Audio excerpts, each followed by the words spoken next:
के हार के ठिकरे अपने माँ बाप में फोड़ना बंद करो। शर्म किस बात की, क्योंकि खुजली तुमको है तो खुजालना भी तो तुमको ही पड़ेगा।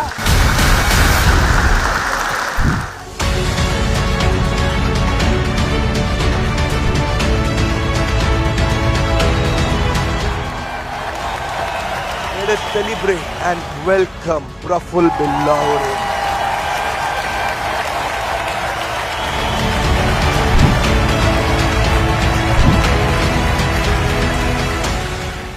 मेरा नाम प्रफुल्ल बिल्लौरे है और प्रफुल्ल का मतलब होता है हैप्पीनेस, खुश। और मैं हमेशा खुश रहने की कोशिश करता हूं, क्योंकि जिंदगी में सिर्फ एक ही चीज है जो आपके पास होती है, बाकी सब आपको लोग कंट्रोल करते हैं। खुशी तो आपके पास ही है ना। मैं मूल रूप से मध्य प्रदेश का हूं। मध्य प्रदेश का एक जिला है धार, जो इंदौर से बाजू में है। वहां पला बड़ा, किसान का बेटा हूं। बचपन से ही कुछ करने का मन था। बचपन से ही मेरी दोस्ती मेरी उम्र वालों के साथ नहीं थी। 12-13 साल की उम्र का जब मैं था, तब मैं मूवीज नहीं देखता था, कार्टून नहीं देखता था। मैं अपने पिताजी के पास कोई उनका मित्र मिलने आता था तो उनके साथ बैठता था। तो पहली सीख क्या करी 12 साल की उम्र में, कि अपनी उम्र के लोगों के साथ दोस्ती जीरो। क्योंकि वही आपने मेरे इंटरव्यूज में सुना भी होगा, वही बातें होगी, उस लड़की का नंबर, वो फोन, वो शेयर, वो फेसबुक लाइक, वो इंस्टाग्राम लाइक। तो बहुत जल्दी समझ आ गया था कि अपने से 2, 5, 6 साल, 10 साल, 15 साल उम्र के बड़े लोगों से दोस्ती करोगे, या दोस्ती ना भी करो, उनके आसपास बैठोगे, तो कुछ ना कुछ तो सीख ही लोगे। कहीं से भी सीख सकता है आदमी। जूते कैसे पहनते वो भी सीख सकता है, हेयर कटिंग कैसी है वो भी सीख सकता है। एक छोटी सी लर्निंग से चालू करूंगा कि आपकी नजर के सामने जो चीज दिखे उसको ऑब्जर्व करना सीखो। क्या करना सीखो? वो नहीं आता है स्पंज, पानी को सोख लेता है, तेल को सोख लेता है, ऐसा आपका दिमाग हो जाना चाहिए, आपकी आंखें ऐसी हो जानी चाहिए, वो हर चीज को नोटिस करे। मैं यहीं से आपको कुछ नोटिस करने की, मैं यहाँ पे ज्ञान देने कम आया हूं, मैं आपको सिखाने आया हूं। एक एंटरप्रेन्योर वही होता है जो 24/7 365 डेज सीखता रहे। एंटरप्रेन्योर की डेफिनेशन क्या है? एंटरप्रेन्योरशिप की डेफिनेशन नहीं कि 10,000 करोड़ का टर्नओवर। एंटरप्रेन्योरशिप की डेफिनेशन ये नहीं कि सेल्फी कितने लोग ले रहे हैं। एंटरप्रेन्योरशिप की डेफिनेशन ये नहीं कि वाहवाही कर रहे हैं लोग। एंटरप्रेन्योरशिप की डेफिनेशन है कि पहले खुद का जुगाड़ कर लो, फिर आस पड़ोस का करो, फिर समाज का करो, फिर प्रदेश का करो, और फिर देश का करो। करेक्ट? एंटरप्रेन्योरशिप ये है। अगर जिंदगी में समझ नहीं आ रहा है कि क्या करे, तो ये समझ लो कि जो जिस आदमी को आप सक्सेसफुल समझते हो ना, उसकी आदतों को कॉपी पेस्ट भी कर लोगे ना, कहीं तो कहीं पहुंच ही जाओगे। अगर जिंदगी में आप कंफ्यूज हो, आपको लग रहा है कि क्या करूं, तो किसी को तो अपना आदर्श मानते होंगे ना, किसी को तो अपना आदर्श मानते होंगे। विवेक सर को मानते होंगे कि मैं सक्सेसफुल मानते होंगे। अपने आस पड़ोसी वाले किसी माहेश्वरी अंकल को सक्सेसफुल मानते होंगे ना, किसी जैन अंकल को सक्सेसफुल मानते होंगे ना, किसी शर्मा अंकल को सक्सेसफुल मानते हो ना। वो जैसा खाता है वैसा खाओ आज से, वो जैसे कपड़े पहने वैसे कपड़े पहनो, वो जैसा चले ऐसा चलो, वो जैसा हाथ मिले ऐसा हाथ मिलाओ, वो जिन लोगों से मिले वहां तुम बैठो। अपने आप 90% सक्सेस तुम्हारी आ गई भैया। जिंदगी में कॉपी पेस्ट करना भी चालू करोगे कोई बुरी बात नहीं है। तो यही करता गया। मैकडॉनल्ड्स में नौकरी 4, 4.5, 5 महीने के बाद रियलाइज हुआ कब तक कहीं पहुंचने के लिए कहीं से निकलना पड़ता है। करेक्ट? तो मैंने कहा ठीक है भैया, सीख लिए। लोग एक ही जगह अटके रहते हैं। मैंने कहा अब खुद की दुकान चालू करेंगे, क्योंकि मैं हमेशा बोलता हूं dream big, dream start small, act now. बहुत बड़ा सोचो। सोचो हाथी खाना है, आप कैसे खाएंगे? 1000 टुकड़ों में पहले काटेंगे उसको, फाड़ फाड़ फाड़ फाड़ फाड़ फाड़ फाड़ फाड़ फाड़, एक एक टुकड़ा रोज खाएंगे। जल्दी किसको है? जल्दी है क्या? हाथी भी खाना है और जल्दी भी खाना है, ये दोनों एक साथ नहीं चलेगा। तो सोचा ड्रीम बिग स्टार्ट स्मॉल, एक नाउ ठेला चालू कर दिया। खुद ने चाय का ठेला चलाया, खुद ने चाय बेची, खुद ने बर्तन मांजे, सब कुछ खुद किया, संघर्ष किया, और 2 साल चाय बनाई। क्योंकि वहां से बहुत सारा सीखने को मिलता है। 8,000 रुपए से चालू किया था। क्यों चालू किया था? कि अगर 1-2 बार, पहली बार में 10-15 लाख रुपए लगा दोगे ना, कल को नुकसान हुआ ना, तो जिंदगी भर कभी व्यापारी नहीं बन पाओगे। सारे दुख झेल जाओगे, पर वो पैसे का जो दुख है ना, वो आदमी को कुछ सोचने समझने के लायक ही नहीं छोड़ता है। तो 8,000 से चालू किया। तो एक तो पॉसिबिलिटी थी कि सब कुछ लूट जाएगा पर पैसे तो नहीं लूटेंगे, और अगली बार पापा से मांगेंगे एक और 8,000 रुपए की किस्त मांग लेंगे, क्या जा रहा है। पर अगली बार 10 लाख मांगते तो पापा नहीं मारते, घर से भगा देते। होता है ना बहुत सी बार। तो अगर आप 20, 21, 22 के हो तो सेठ बनने की कोशिश मजदूर बनने की कोशिश करो। कितने ही सूरत के व्यापारी है जिनके 5-5, 7-7 हजार करोड़ के बिजनेस है, उन्होंने उनके बच्चों को यूएस भेजा कि तू मैकडॉनल्ड्स में जॉब कर, स्टारबक्स में नौकरी कर, बैंक बीपीओ में जॉब करवाते हैं उनको, क्योंकि उनको जिंदगी के फलसफे पता चले। अगर आपको 1 रुपए की वैल्यू नहीं है तो इस बात की क्या गारंटी कि आपको 100 रुपए की वैल्यू होगी? अगर आपको 100 रुपए की वैल्यू नहीं तो इस बात की क्या गारंटी कि आपको 1000 की वैल्यू होगी? अगर आपको 1000 रुपए की वैल्यू नहीं तो इस बात की क्या गारंटी कि आपको 1 लाख रुपए की वैल्यू होगी? 1 लाख रुपए की अगर वैल्यू नहीं तो आपको किस बात की गारंटी कि आपको 1 करोड़ की वैल्यू होगी? तो earn that first rupee first. मैंने पहले दिन 5 लोगों को चाय बेची, 150 रुपए का धंधा हुआ। लोग मेरे पास नहीं आ रहे थे, मैं लोगों के पास गया। पहले दिन चाय की दुकान जब ओपन करी तो लोग मेरे पास नहीं आ रहे थे, तो मैं हाईवे, एसजी हाईवे, कितने लोग अगर अहमदाबाद में पता हो तो एसजी हाईवे करके एक जगह है, तो वहाँ पे कारें खड़ी होती है। तो लोग मेरे पास नहीं आ रहे थे तो मैं लोगों के पास चले गया और उनकी कार पे नॉक करता, hello my name is Prafull Billore, would you like to taste my tea? I make awesome chai. तो बोले ये वही कौन है अंग्रेजी बोलने चाय वाला, भाई लाओ तुम्हारी चाय। तो ये अलग क्या सीखी, अगर लोग आपके पास नहीं आ रही तो आप लोगों के पास चले जाओ।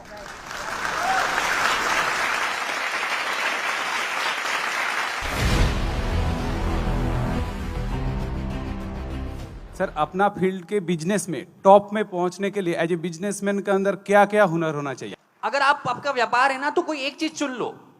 अगर आपने चाय चुनी है तो फिर चाय के अलावा आपको कोई नहीं दिखनी चाहिए। अगर बाजू में से कटरीना कैफ भी जा रही ना तो आपका नजर कटरीना कैफ पे नहीं जाना चाहिए। इतने तकर का दृष्टिकोण आपका होना चाहिए अगर आपको अपने व्यापार में बहुत बड़ा बनना है। And it's 24/7 365 days.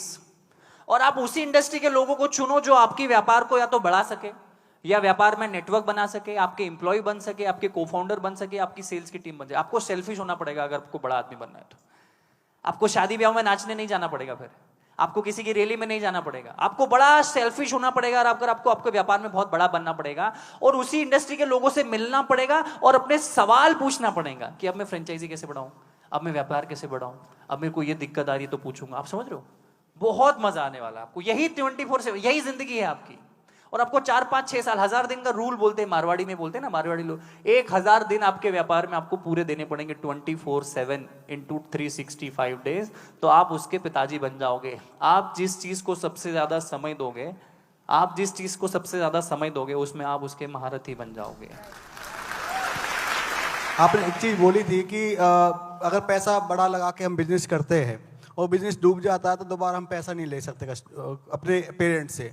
सेम मेरे साथ हुआ सर, मैंने एक पिज्जा का शॉप खोला था बहुत बड़ा, वो बंद हो गया। अब फैमिली दोबारा स्टार्टअप के लिए अगर मैं फंडिंग लेता हूँ तो मानते नहीं है, तो उस चीज को कैसे हैंडल करना चाहिए? देखो वही मैं बोल रहा हूँ कि you need to be very balance in your decisions. या तो अभी 10 लाख का रुपया ले लो, फिर 10 लाख तक सूखा करो, या आज 1 रुपया लो, कल 100 रुपया लो, फिर 1000 रुपया लो। करेक्ट? और कभी कभी आप ना अपनी जिंदगी के हार के ठिकरे अपने माँ बाप में फोड़ना बंद करो। आपकी जिंदगी के हार के ठिकरे अपने माँ बाप पे फोड़ना आज से बंद करो, क्योंकि it is very easy to blame on parents. जब आप पहली बार शराब पीने गए थे तो माँ बाप से पूछा था? जब पहली बार किसी को छेड़खानी करने गए तो नहीं पूछा ना? तो व्यापार में भी अपने परिवार का इन्वॉल्वमेंट कम रखो, क्योंकि उनके ख्यालात 30-35 साल पुराने हैं और आज की जिंदगी बहुत बदल गई है। भारत इंटरनेट के आने से भारत नहीं बचा है, भारत इंडिया हो चुका है। तो उन चीज को समझो आप। और अगर नहीं पैसा है तो कम से चालू करो। ये धंधा चालू करने के लिए कभी पैसा नहीं चाहिए, धंधे को ग्रो करने के लिए पैसा चाहिए। धंधा चालू तो करो फिर ग्रो करोगे। व्यापार चालू करने के लिए कभी किसी को पैसा चाहिए ही नहीं। व्यापार को 10 गुना, 20 गुना, 50 गुना बढ़ाने के लिए पैसा चाहिए होता है।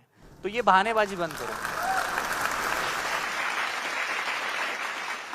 आपने अपने चाय को बेचने से पहले अपने शर्म को बेचा। एक इंसान ऐसा क्यों नहीं कर पाता? अगर आप इस सवाल का जवाब देंगे तो शायद बहुत लोगों को बहुत फायदा हो। मैं आपको बड़े शांत से सुनना, बड़ी सही चीज बताऊंगा मैं आपको। हमारे देश में वो लोग मान सम्मान पाने के लिए अपनी जिंदगी बिता देते जिसका सच में कोई व्यक्तिगत ऐसा कर्म नहीं है जिसको उनको नेचुरली सम्मान मिले। मेरे कितने ही मासा जी, फुआ जी, मामा जी है, उनको शादी में अगर उनका इन्विटेशन में नाम ना लिखो तो वो ऐसे फूफा फूफ करवाते हैं मानो उन्होंने कोई संपत्ति दे रखी हो मुझे। वो सम्मान एक इस काम का जो मांगना पड़े। और दूसरी चीज, किस चीज की शर्म है भाई? तुम्हारे पास पैसा नहीं है, तुम्हें पता है। तुम्हारे पास वो संसाधन नहीं है जो तुम्हें चाहिए। तुम्हारा सपना है घूमने का, तुम्हारा सपना है आईफोन खरीदने का, तुम्हारा सपना है वो फेवरेट जूता खरीदने का, तुम्हारा सपना है विदेश घूमने का, तुम्हारा सपना है बड़ा बंगलो बनाने का। तो इसमें शर्म किस बात की? क्योंकि खुजली तुमको है तो खुजालना भी तो तुमको ही पड़ेगा। भाई खुजली तुमको है ना, कोई बोल रहा है भाई दो आज देखो मैं आपको रास्ते बताता हूं जिंदगी के। ये जिंदगी है आपकी, मैं यहां से बताता हूं, ये जिंदगी है आपकी। आपको कुछ भी नहीं आता है, आपको 5 स्टार होटल में चेक इन करते नहीं आता है, आपको बोर्डिंग पास निकालते नहीं आता है, आपको बोलते नहीं आता है, आपको सोशल मीडिया चलाते नहीं आता, आपको कुछ भी नहीं आता है। करेक्ट, आपको कुछ नहीं आता है, मान रहे हो? आपको कुछ नहीं आता है। आपके पास 2 ऑप्शन होते हैं, या तो राइट पैर आगे लेके स्वीकार करो कि मुझे नहीं आता है, आज से मैं हर दिन सीखूंगा, या तो यू टर्न ले लो और चद्दर डाल के बिस्तर पे सो जाओ, तुम्हें कोई उठाने जाने वाला नहीं है। 2 ऑप्शन है आपके पास। और एक चीज मैं बताता हूं, when you know you don't know, you have better chances of learning। समझ आई? जब आपको पता है कि आपको नहीं पता है तो आप सीखोगे, नहीं तो हमारे देश में अलग चलता है, बाप को सिखाएगा, तेरे से ज्यादा पता है, बाप को सिखाएगा, उसको नहीं पता है। ये एरोगेंस में छोड़ो, हमें विश्व गुरु बनने की जरूरत नहीं है, हमें विश्व विद्यार्थी बनने की जरूरत है। हमने बहुत सिखाया, 100 साल पहले हमारे दादाओं ने, हमारे गुरुओं ने पूरी दुनिया को सिखाया, क्योंकि उन्होंने सीखा, उन्होंने पढ़ा तो सिखाया। आज इस देश को अपने 100 साल पुराने कर्मों की वजह से अगर पीठ थपथपानी पड़ रही है तो ये दुर्भाग्य है इस देश का, ये दुर्भाग्य है हमारा। मेरे दादा एमपी थे, मेरे दादाजी ने वो किया, अरे तूने क्या किया? मेरे फूफा जी महाराष्ट्र के मिनिस्टर है, मेरे दादाजी ने ये बिल्डिंग बनाई थी, मेरे फूफा जी ये करते। अरे कब तक लोगों के चक्कर में अपने सम्मान मान को ढूंढोगे? किसी ने आईफोन बनाया, स्मृति मैम आपने खरीदा, आप खुश हो गए। ये स्टीव जॉब्स भैया ने बना दिया, आपने यूज किया, आपने खरीदा, आप खुश हो गए। आप स्टोरी डालते हो ना स्नैपचैट पे, 14 मैक्स प्रो। किसी ने जूता बनाया, तुमने 10,000 का जूता खरीदा, तुम खुश हो गए। किसी ने ये माइक बनाया, हम यहाँ चिल्ला चोट कर रहे हैं, तुम खुश हो रहे हो। किसी ने स्क्रीन बनाई, तुम देख रहे हो, तुम खुश हो रहे हो। तुमने क्या बनाया कि दुनिया खुश हो रही है? तुमने कुछ बनाया है क्या? चाय बनाओ यार, समोसा बनाओ, कुछ तो बनाओ कि लोग खुश हो। कब तक उपभोग बन के, कब तक कस्टमर बन के अपने आप को गौरवान्वित महसूस कराओगे? कभी क्रिएटर तो बनो।